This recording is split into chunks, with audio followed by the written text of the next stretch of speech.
अपनी हरकतों से बाज नहीं आ रहा पाकिस्तान। बीती रात कठुआ और सांबा सेक्टर में पाक रेंजर्स की ओर से रात भर की गई फायरिंग। रामगढ़ और चिलियारी गांव में रात भर पाकिस्तान ने दागे मोर्टार और गोले, 4 गांव वालों के घायल होने की खबर। पाकिस्तान की ओर से हो रही फायरिंग ने बढ़ाई गांव वालों की मुश्किलें। गांव से शुरू हुआ लोगों का पलायन।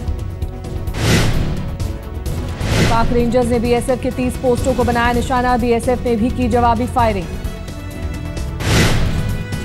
बीएसएफ ने पाक रेंजर्स को दिया मुंह तोड़ जवाब। जवाबी फायरिंग में अब तक 5 पाक रेंजर्स को मार गिराया।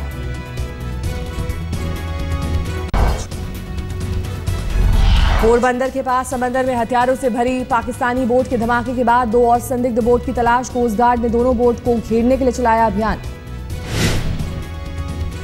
कोस्ट गार्ड ने 2 जहाज को ऑपरेशन में लगाया, लेकिन खराब मौसम के कारण ऑपरेशन में आ रही है परेशानी। खुफिया एजेंसी एनटीआरओ ने सैटेलाइट से फिशिंग बोट में चल रही बातचीत और गतिविधियों को किया था रिकॉर्ड। अब दोनों संदिग्ध बोट को घेरने की तैयारी।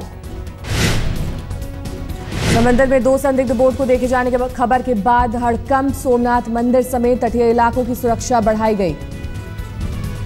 सोमनाथ जिला की कोस्टल विस्तार में सुरक्षा व्यवस्था बढ़ाई गई है और कोस्टल चेक पोस्ट सोमनाथ सुरक्षा मंदिर में सिक्योरिटी गार्ड, पुलिस, एसआरपी द्वारा पूर्ति पेट्रोलिंग रखी है।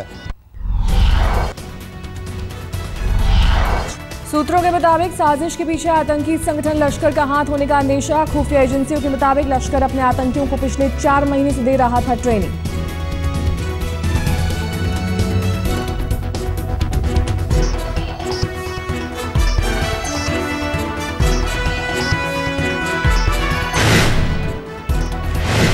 सूत्रों के मुताबिक आतंकियों की 26/11 जैसे हमले को अंजाम देने की थी मंशा। आतंकियों को समंदर के रास्ते भारतीय सीमा में घुसने की दी जा रही थी ट्रेनिंग।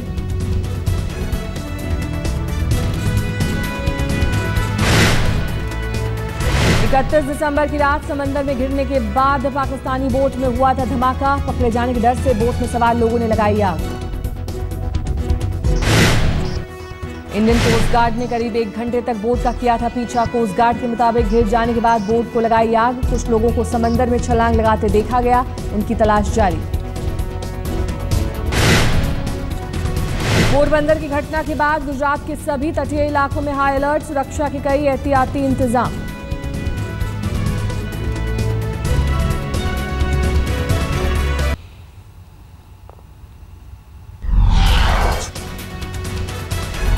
बैंगलोर ब्लास्ट मामले में बिहार के गया से एक शख्स हिरासत में। एनआईए की सूचना पर पुलिस ने हिरासत में लिया।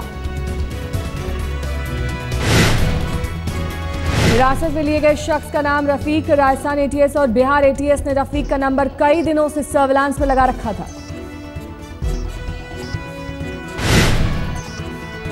बर्दवान ब्लास्ट के मुख्य आरोपी को गुवाहाटी से कोलकाता लेकर पहुंची एनआईए। अदालत में पेश होगा शाहनूर आलम। सिवान जेल से आरजेडी के पूर्व सांसद मोहम्मद शाहबुद्दीन ने जारी की 23 लोगों की हिटलिस्ट। बिहार पुलिस की विशेष शाखा ने किया खुलासा। बिहार में आरजेडी और जेडीयू के विलय की तैयारी। 14 जनवरी को दोनों दलों के बड़े नेताओं की बुलाई गई है बैठक। मोदी आज मुंबई में देश के नामी बैंकरों के साथ करेंगे मुलाकात। वित्त मंत्री अरुण जेटली और आरबीआई के गवर्नर भी रहेंगे मौजूद।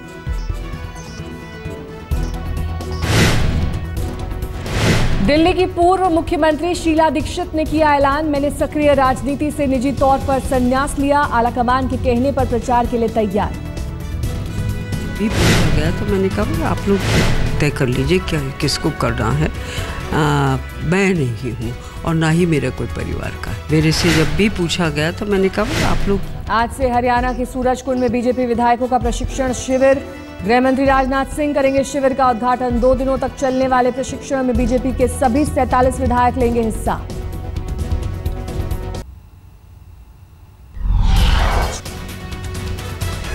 बीजेपी अध्यक्ष अमित शाह ने कहा जम्मू कश्मीर में किसके साथ गठबंधन करेंगे इस पर अभी फैसला नहीं। पीडीपी और नेशनल कॉन्फ्रेंस दोनों में बातचीत जारी।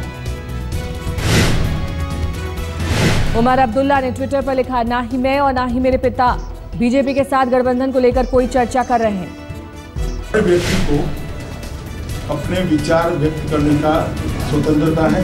पीके का जो विरोध कर रहे हैं उनको भी अपने विचार व्यक्त करने का स्वतंत्रता है।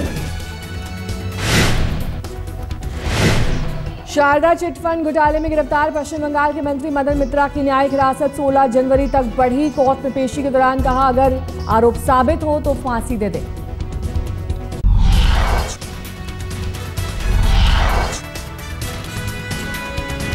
मेरठ के गांव की पंचायत ने गैंगरेप की शिकार एक युवती की असमत की लगाई कीमत। 40,000 रुपए लेकर आरोपियों से समझौता करने का डाला दबाव। पीड़ित परिवार ने पंचायत का फरमान मानने से किया इनकार। पंचायत की धमकी के बाद थाने में दर्ज कराई शिकायत, लेकिन अभी तक किसी की गिरफ्तारी नहीं।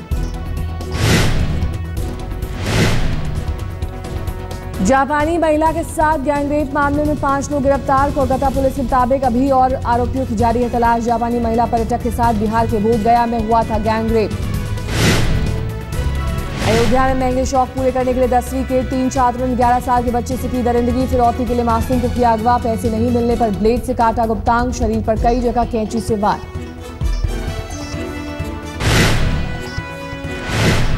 यूपी के मुरादाबाद में कपड़ों में एक शोरूम में लगी भीषण आग। कई घंटे की मशक्कत के बाद आग पर पाया गया काबू। चश्मदीदों का आरोप, 1 घंटे देर से पहुंची दमकल की गाड़ियां।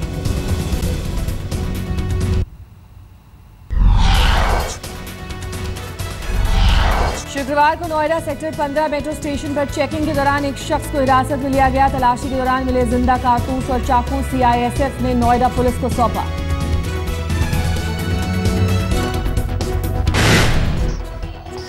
मध्य प्रदेश में चलती ट्रेन में लूटपाट करने वाले गिरोह का पर्दाफाश। भोपाल पुलिस ने 7 लोगों को गिरफ्तार किया। गिरफ्तार लोगों में एक रेलवे कर्मचारी के साथ रेलवे के 2 पूर्व कर्मचारी भी शामिल।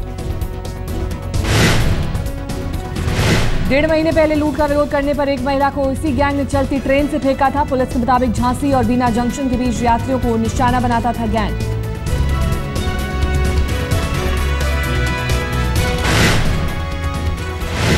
दिल्ली के बुराड़ी में डॉक्टर के क्लिनिक में घुसी बेकाबू इनोवा गाड़ी। हादसे के समय क्लिनिक में नहीं था कोई मौजूद। घायल ड्राइवर अस्पताल में भर्ती, नशे में होने का शक।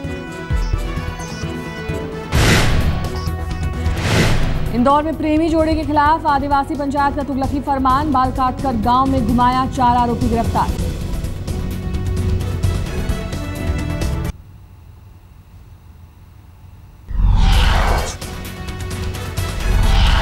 सिडनी टेस्ट तक धोनी को रहना पड़ेगा टीम के साथ। रिद्धिमान साहा के फिट नहीं होने पर अपना संन्यास वापस लेना पड़ सकता है।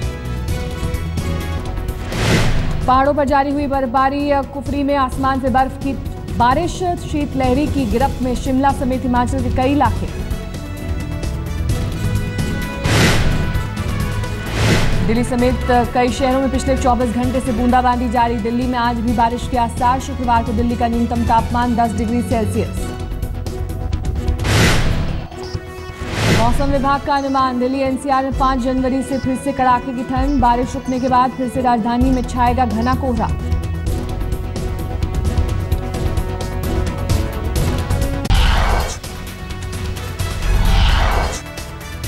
स्कॉटलैंड में तेज हवा के झोंकों ने एक यात्री विमान को रनवे से उतारा। हादसे में 4 लोगों के घायल होने की खबर। जावा सागर में क्रैश हुए एयर एशिया विमान के मलबे से अब तक 30 शव बरामद। 4 शवों की हुई पहचान। ग्रीस के बाद समंदर में हादसे का शिकार हुए जहाज का ब्लैक बॉक्स बरामद। अचानक आग लगने से 11 लोगों की हुई थी मौत। अमेरिका के न्यू हैम्पशायर में बर्फीले तूफान से हाईवे पर 35 कारें आपस में टकराई। हादसे में किसी के गंभीर चोट नहीं लगने की खबर। ब्रिटेन की महारानी के दफ्तर ने प्रिंस एंड्रू पर नाबालिग से यौन संबंध बनाने के आरोप को बताया बेबुनियाद। फ्लोरिडा की अदालत में एक महिला ने पेश किए हैं दस्तावेज।